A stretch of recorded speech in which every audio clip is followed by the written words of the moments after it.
What's going on, Aquarius? It's your girl D here with 8th House Energy, here to bring you your Mercury Retrograde Sagittarius Lunar Eclipse reading.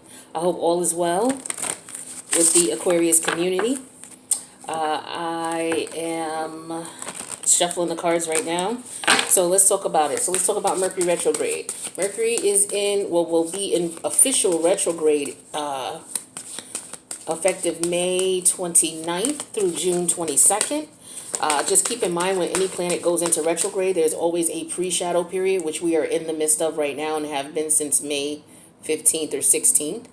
And there's also a post-retrograde shadow period where the energies start clearing up on June 22nd. However, we can still feel the energies of the retrograde 2 weeks after that, which will put us roughly around July 6th. So the entire retrograde energy, post-shadow period and pre-shadow period, is roughly May 16th through July 6th. So Mercury is the planet of communication. It's the planet of processing of information, whether it's your thoughts, whether it's, communication through technology, through the internet, on TV, various forms of communication. And we have it retrograde in its ruling house, like it rules Gemini. So for you, Gemini is going to be in your 5th house, okay? And, the opposite polarity of Sagittarius is Gemini. So it's interesting that on the opposite polarity, we have a lunar eclipse going on in Sagittarius. So Mercury's in retrograde in Gemini, and there is a lunar eclipse in Sagittarius. Now, the lunar eclipse is on the 26th of May, and those energies can be felt strongly for a while.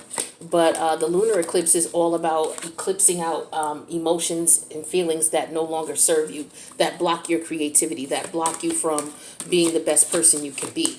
So this is a good time to wrap up any negative energies that you may be harboring or still feeling in order to make room for the new. So I'll show you how we do that in a sec here based on your placements. Let me just get your cards out here. One more for Aquarius. Thank you. Okay. So Aquarius, here's a sample of a chart, a natal chart.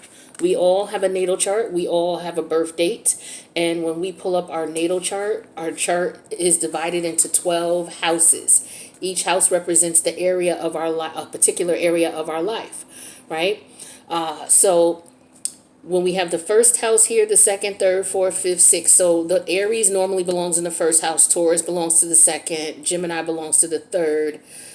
Cancer belongs to the 4th house. Leo's the 5th. Virgo's the 6th. Libra's the 7th. Scorpio's the 8th. Sag is the 9th. Capricorn is the 10th. You are the 11th, Aquarius. And then we have Pisces as the 12th house, right?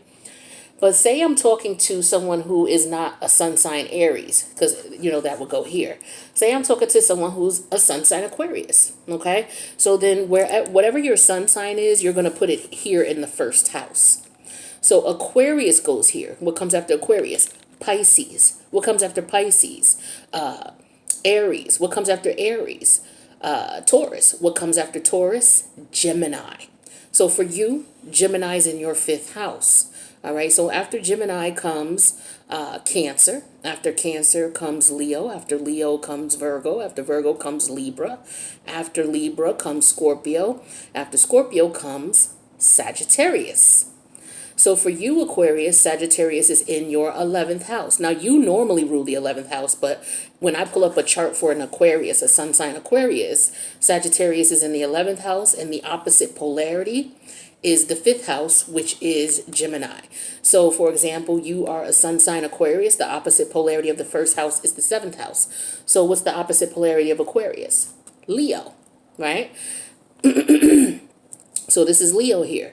So after Leo comes Virgo. So Virgo is going to be in the 8th house. What's the opposite polarity of Virgo? That would be Pisces, which is right here because we have Aquarius here as the sun sign.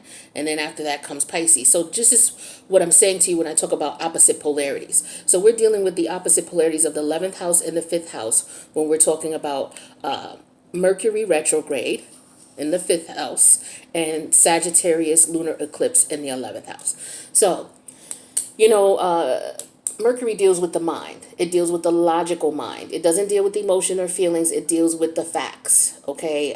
So, you know, the fact is say you're 45 years old. So Mercury says, okay, you're 45 years old. Mercury doesn't deal with how you feel about it, how you don't feel about it, what you think about it, what you don't think about it. It deals with the fact there is that you are, as of today, 45 years old. So this is very important when we talk about Mercury. Mercury does not deal with emotion, deals with information. So this is how the mind works. So with Mercury, it processes information. So what it does is it filters in all of the factual information. What happens sometimes is our emotions get attached to that filtered information. That information is supposed to come in as a fact, and if there's something we can learn from it and grow from, then it will be transported to the higher mind, because Sagittarius deals with the higher mind. Let's talk about the differences between the two first. That way, when I move forward, you'll know what I mean. So Gemini is in the 5th house for you, but Mercury is the planet. So Gemini deals with your logical mind. Okay, where the opposite energy of Sagittarius deals with the higher mind, or the subconscious mind sometimes. But the higher mind, the higher wisdom, the more mature mind, right? Gemini deals with your local environment. So, you know, if we live in the United States, our local environment would be our city, our state, our country. Where the opposite polarity is Sagittarius, it deals with foreign lands, foreign travel. Okay, it could deal with foreign language, because Mercury deals with your local language. Okay, so say you travel to Istanbul, whatever the language is there, you would have to be able to speak it or have a translator. If you're in the States, depending on what state you're in, you may need to know the local jargon. Okay, in order for you to get around and understand what's going on, or understand what people are talking about if you're having a very casual conversation. So again, Gemini deals with your formative years of school, so preschool all the way up to community college. And then the opposite energy is Sagittarius, which deals with the higher education, which is your PhD and your master's. So no matter what polarity we're looking at for whatever sign, there's going to be opposite energies of it. So it's going to be like one extreme to the other, or one end to the other. So the logical mind and the higher mind. So this is how it works. Like I said, with Mercury being here in Gemini, the logical mind. The logical mind says, okay, I'm 45 years old. And say, for example, you have some emotional setbacks with that. Say today's your 45th birthday, and you have some emotional setbacks because, you know, maybe there's some things that you didn't accomplish. Maybe you're having a midlife crisis, whatever the emotional attachment is to it. And you haven't quite gotten over the fact that you are 45 years old. You could be really pissed about it. You don't want to tell people your age. You may, be uncomfortable with your looks, or, whatever people go through when they start aging and they start feeling a way about it. So what happens is, let's do a simpler example. You're in a relationship. So Mercury says you're in a relationship. It doesn't look at the emotional placement of it. It says you're in a relationship because that's the information that you and this person have confirmed. So say you and this person broke up and you have some emotional attachment to it. Well, what's supposed to happen with the higher mind is the information comes from the logical mind. You're supposed to place it into the higher mind by learning from it, by the experience of it. Okay, looking at the experiences of it and how, things happen, what happened. And when you learn from an experience, you gain wisdom. So Sagittarius rules wisdom, right? So say, for example, you still have some emotional attachment to this person, or they have to you, and you haven't gotten over it, right? So what happens is when Mercury goes retrograde, whatever you have still emotionally attached to, whatever you're emotionally attached to, Mercury retrograde is going to say, this don't belong here. We deal with facts, we deal with logic. We don't deal with emotion, all right? And this has not moved to the subconscious mind or the higher mind yet, because you're still emotionally attached to it. So remember, emotions and Mercury don't mix. So what would happen is Mercury's going to say here, and they're going to put it in your memory. So you're going to start thinking about this situation or this person because you've not come to closure with it, long story short. Whether it is for you to say, you know what, this person did me dirty, okay, fine, let me move on. Or whether you say, okay, you know what, this person cheated on me, I'm mad as hell. I'm not over it. So what Mercury's going to do is say, okay, well, you need to do something with those emotions because you're not processing the information so that it turns to wisdom. And the reason you're not doing that is because you're not looking at the situation as in, what could I have done differently? Yeah, I love this person, then they broke up with me or they cheated on me, but were there any red flags that you saw? If you stop and think about it, maybe there were. Maybe you just ignored them because you really wanted the relationship to work out. But in retrospect, after it's over, if you look back at it, maybe you find, yeah, well, this person was doing this and doing that, and I did kind of find it weird, or they did say this to me, and I was wondering what that was about, but you didn't explore it, or you brushed it off because you hoped for the best. That's what you have to accept. Okay, so once you accept that, that turns into a lesson. And once you turn it into a lesson, you're able to take it out of the logical mind and turn it into wisdom. All right, that's just like a very, very simple way to explain how this works. All right, but it is very complex. I don't want people to think that, it's not. So when we're talking about Mercury in the fifth house, what's the fifth house deal with? The fifth house deals with things that are fun, love affairs, instant gratification, things that you like to do, leisure. Okay, what does the 11th house deal with? The opposite polarity that deals with long-term plans, planning for your future goals. It deals with your friends and your social life. It deals with long-term committed friends. Where Leo in the fifth house deals with short-term friends, quick love affairs, where Aquarius deals with long-term friendship, long-term relationship. The fifth house also deals with speculative markets like gambling, playing the lotto, things like that, where Aquarius deals with, okay, you save your money, you put it into some type of long-term investment and let it grow. So those are the opposite energies of the fifth house and the 11th house for you as an Aquarius sun sign. Leo is all about the self, where Aquarius is all about humanitarian efforts and how everybody in the collective can benefit. Leo is all about I'm the star. Aquarius is all about the constellation, the accumulation of stars. Okay, so that's what we're dealing with. So when we deal with the fifth house, we have the rune called Berkano, and it's in reverse. It came out in reverse. Now this is Berkano upright. Okay, runes, runes. You can look up runes and you'll find information on those. But here's the definition of Berkano in reverse. This information here. So you may want to read that. So it says infertile ground, lack of nurturing, blocked creativity, no future development. Now the fifth house deals with creativity. So for some of you with Mercury in retrograde here, why is your creativity blocked? Again, there's something that you have not dealt with or have not gotten over that's blocking your creativity. It makes it infertile for things to grow. All right. So we have that clarified with the page of coin in reverse. So what this could represent here is that there could be a situation where maybe you met someone and you guys connected, and maybe you thought that there could be a long-term connection with it, but it only ended up being that this person just wanted to have a fling with you. And maybe they were dishonest about it. With the page of coin in reverse, this represents disloyalty. Somebody who's not honest, somebody who's not sincere, somebody who could just want, the physical aspect of you, and that's it. So you may still be frustrated because you know what that happened 2 years ago, but you really, were frustrated about the way this person came about. Maybe they weren't honest with you about wanting a fling, or, maybe you did the way that it ended is still bothering you. But long story short, Mercury retrograde is going to pull that to your mind. Now, this is an example I'm giving you, so it doesn't have to be your situation. So Mercury may bring this to the forefront of your mind, like, hey, you're still holding on to this situation. We don't do feelings here. Right? You're going to need to, figure out what's going on with this, learn a lesson or get closure or do something, but we need to clear this out.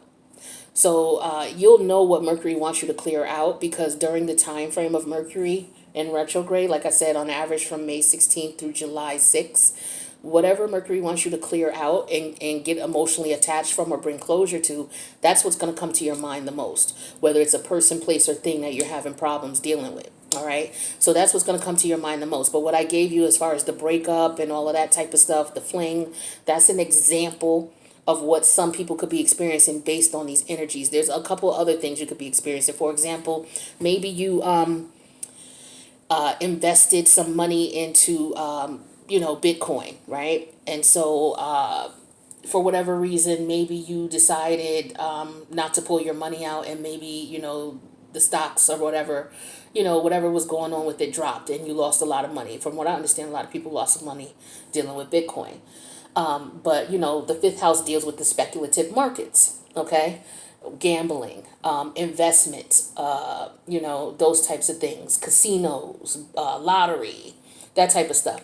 So maybe you invested in Bitcoin, and maybe with it being infertile ground here, maybe you didn't have all the information that you needed. Maybe you were dealing with someone who, with the page of coin in reverse, was dishonest. They just, like your financial advisor, they could have just been somebody who was just looking to make some money because it was not the hottest thing coming around and everybody was interested. But because you were not well versed enough, you relied on this financial advisor to advise you to buy this much of it. And they weren't keeping you abreast of the fluctuation and how it worked and things like that. You lost money with the page of coin in reverse. So you could be frustrated about that because it could have been a lot of money you lost, or it could have just been not the fact that you lost money, but this person was purposely being dishonest with the page of coin in reverse. So not only did you lose money, this person, ran circles around you, basically played you for your money. A lot of people have this experience all the time with financial advisors. So for some of you, that could be what you're experiencing when you're dealing with these energies here in Mercury retrograde. Something about children as well. So for some of you, the fifth house deals with children, right? So for some of you, perhaps you are having difficulty getting pregnant, okay? We talk about infertile ground, okay? Blocked creativity. Well, for example, infertile ground. All right, when we're talking about pregnancy, maybe you're having difficulties having a child, and maybe you have gone to numerous doctors to see what's going on. And with the page of pentacles in reverse, unfortunately, you spent a lot of money, and on top of that, you're not able to have a child. So some of you could still be really frustrated and angry about that because maybe that's what you want. Some of you want children, and unfortunately, you may not be able to have it. So you're still dealing with the emotional tie-up of understanding that you're not going to be able to have children for whatever reason, whatever the, medical diagnosis is. So you're dealing with that energy with the page of coin in reverse because, pages could represent children. And this page of coin in reverse could also represent money that you may need for, maybe you can't get the money that you need for, to be treated for the infertility. So that could be something that's frustrating to you as well. Another thing that the fifth house could lead to is maybe as a child growing up, there was a lack of nurturing in your home. Okay, so with the page of pentacles in reverse, this represents a troubled child. And maybe because of the way you were raised or how your parents treated you as a child or some of the traumatic things you may have experienced as a child, you're still emotionally dealing with those. So these are some of the examples of things that may be going on with Mercury retrograde in the fifth house, okay, that some of you may be dealing with. Again, those are just examples, but if you resonate, then, you do.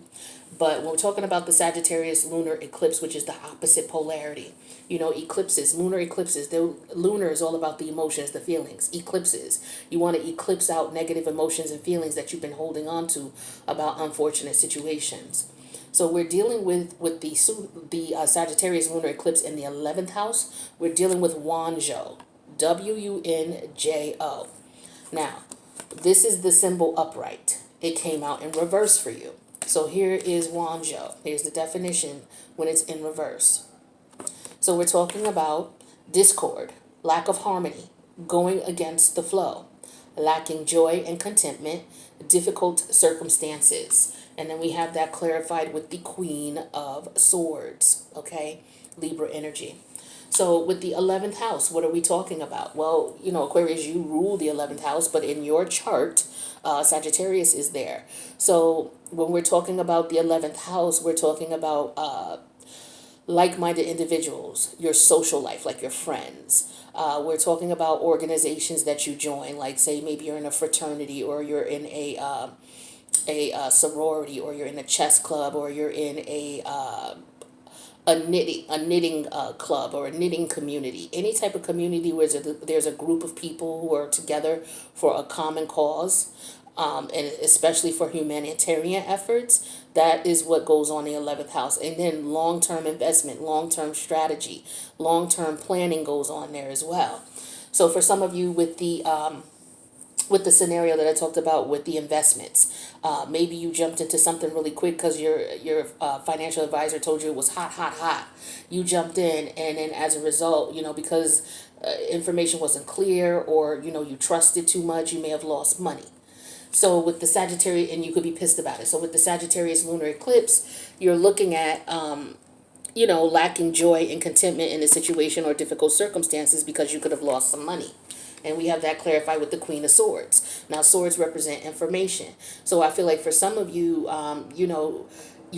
queens to me represent your emotions, your feelings, your thoughts, your creative imagination. So I feel like when the way you feel within is that you did not get the information that you needed. You didn't have all the information that you needed. Or because you didn't get all the information you needed, you may have cut ties with this financial advisor. Or you've decided, look, I'm going to file some legal ramification. I'm going to file and get, as a result, they're going to suffer from some legal ramifications because they didn't give me all of the information. This could also represent paperwork.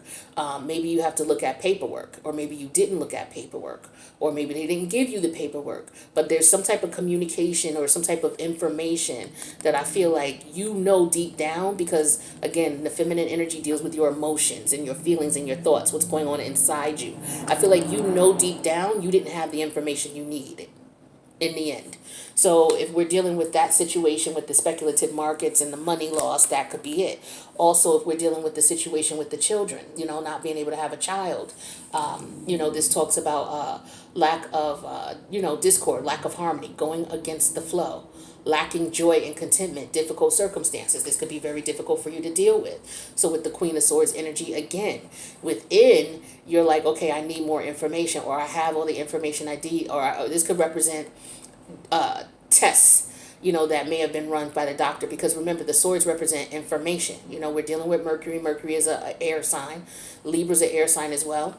So, just remember, with the air energy, we're dealing with facts. We're dealing with information. We're not dealing with feelings. Okay? So maybe the test results came back, and as a result of those test results coming back, you realize that it would be very difficult with difficult circumstances for you to have a child, right? That could be a scenario. The relationship situation where someone, where it was a scenario where maybe it was a fling for this person, but you wanted something more. This is here where you guys were in a lack of harmony together, okay? Or you were going against the flow. Maybe you met someone and you knew that they were, dating a lot of people, but maybe because you were enthralled with this person and they came towards you, maybe you thought things could, work out where you two would be able to develop a long-term relationship, because that's what the 11th house deals with. But what happened was, unfortunately, maybe this person cut you off with the Queen of Sword energy, or what it is that you realized, you had to look at the situation logically.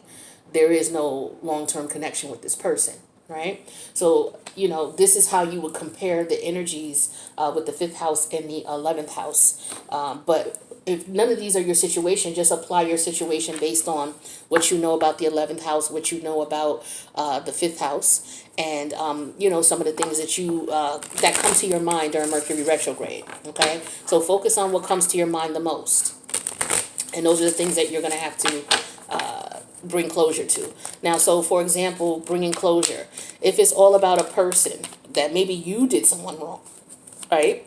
And you want to apologize to this person.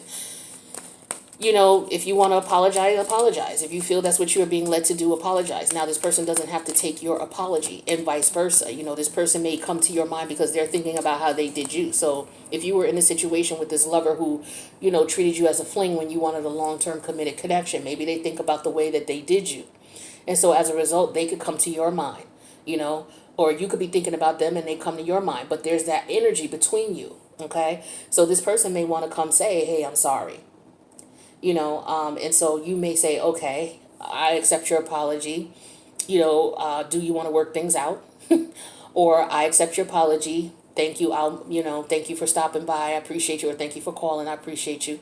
Or this person can apologize and you can say, all right, kiss my ass. Those options are available, but you all know with Mercury, you don't want to take anybody back during a retrograde. You can, communicate with these people and just see where their head is at. But after you come out of the retrograde energy, then you may want to think about giving this person your energy. as in having sex with them or spending time with them. Because we all know with the Mercury retrogrades, the exes come back. And that's because for some of you, they could be feeling guilty about the way that they treated you. But if they're on a lower vibration, they could be thinking like, damn, who can I go back to that I could smash real quick? Oh, yeah, such and such. Yeah, that's right. So let me go back. And here you are. You wanted a long-term relationship and you were butthurt that this person did you the way that they did, and rightfully so. But this person comes back, and here you are thinking, oh, okay, they want a relationship with me because that's where your energy was. So you were projecting that onto them. And so what happens is you may be thinking, oh, well, let me get back with them. They came to apologize to me. And next thing you know, you're in the bed with them. Womp, womp, womp. No. This is how people get messed up with the Mercury retrograde energy. Just because someone comes back to you does not mean that they have good intention for you. And even if they do, the energies of Mercury retrograde make us a bit foggy. So maybe they had good intention. It was to apologize, but maybe they didn't want to have sex with you again. But it was like, hell, okay, it wasn't nothing wrong with it. We had it. But I still don't want a relationship. You know what I mean? And this is how this person puts themselves in a situation to get hurt again. So, what you want to do is you just want to be careful, process the information. If you wanted to apologize to someone who's no longer here, okay, they're not in the planet anymore, or you don't know where this person is, they're alive, but they moved away or something like that. What you can do is on the night of the lunar eclipse, you can write a letter to this person, write everything that you want to say to them, right? And at the midnight hour of the lunar eclipse, you go outside, you call on your spirit guides, your guardian angels, ancestor, God, Jesus, Jehovah, whoever you deal with. Call on them and then ask them to call on the energies of that person, and you say that person's name.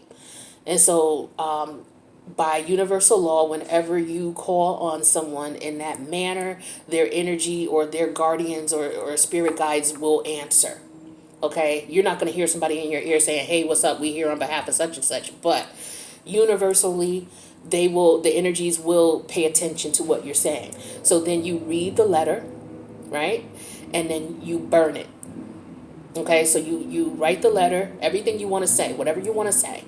And then you call at midnight, you call on your spirit guides, guardian angels, and ancestors. And then you ask them to call on the spirit guides, guardian angels, and ancestors of whoever that is. Say their name. And give it a minute. And then the energies will arrive, and then you read the letter, and then you burn it, and you thank your spirit guides, guardian angels, and you move on, okay? That's if you have some unresolved issues with somebody who's no longer alive in the physical realm, or if you have issues that you would like to apologize to someone about who maybe they're no longer around or they don't want to talk to you, okay? But you still want to say sorry.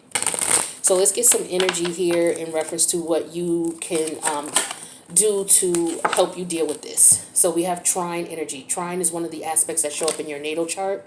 This talks about harmony, aids, enriches, benefits, energizes, enjoys, eases, lubricates, gifts, rhymes, supports, indulges. So I feel like this is an energy of, if, for example, this person comes back around for some of you, you see where it says flow. And like I was just saying to you, you can, if someone comes back around and they say they want to connect with you and they want to make things right, that's one thing. But if they say, okay, well, let's see where we go from here, then what I would recommend is you go with the flow. Like I said, don't get physical with this person until after the retrograde energies. Now, if you want to get physical now, you very well can. But 9 times out of 10, the situation will not last. It will not turn into long term. Now, if you're okay with that, then have a blast. Protect yourself, make sure you're in a safe environment, make sure everybody's consenting, and have a fucking blast. All right. But you do want to go with the flow of things. So say, you're filing a case or a lawsuit in reference to you dabbling in the speculative markets and not being given information. I feel like you're going to have to go with the flow of whatever the process is. If you're dealing with a situation where it's infertility, and there's processes and steps that you have to go through, and you have to do your research on that. That again, is reiterating going with the flow. There's an order of things. And in order for you to get what you want, you have to go with the order of things, with the flow of things, so that things happen in a harmonious way for you. So, Aquarius, that's what I got for you for your Mercury retrograde, Sagittarius lunar eclipse reading. If this resonated, feel free to click the like button. If you want to comment on how it resonates, feel free to do so. That's what the comments are for. I love to read your comments in reference to how it resonates. If you haven't subscribed, feel free to do so. Hit that notification bell and make sure you check out all the other placements, especially if you're dealing with things that are really painful for you. Check out your sun sign. Well, this is your sun sign for a lot of you, but check out your moon, your emotions and feelings. Check out your ascending sign. Check out all your placements in your chart. You know, especially for those who are more advanced astrologically. All right, because if you're looking for closure on things, or you're looking to figure out what's holding you back, what kind of blocks are holding you back, this is a great time for you to just sit and let Mercury tell you what you need to work on. And again, Mercury will tell you that by whatever it is, it'll keep coming to the forefront of your mind. You'll keep, why do I keep thinking about this person? It's over.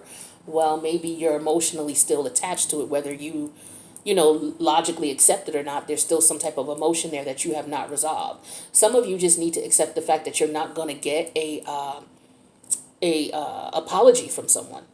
Okay, or someone could come and apologize, but they could be just coming to try to take advantage. So you're going to have to bring closure to the situation yourself and say, okay, you know what? This was bullshit. I'm just going to have to accept the fact that it's done. I need to detach from this. And you're going to have to figure out how to detach from it. Okay? So that's what I got for you, Aquarius. I love you guys. Thank you so much for checking out the video. I'll see you in the next one.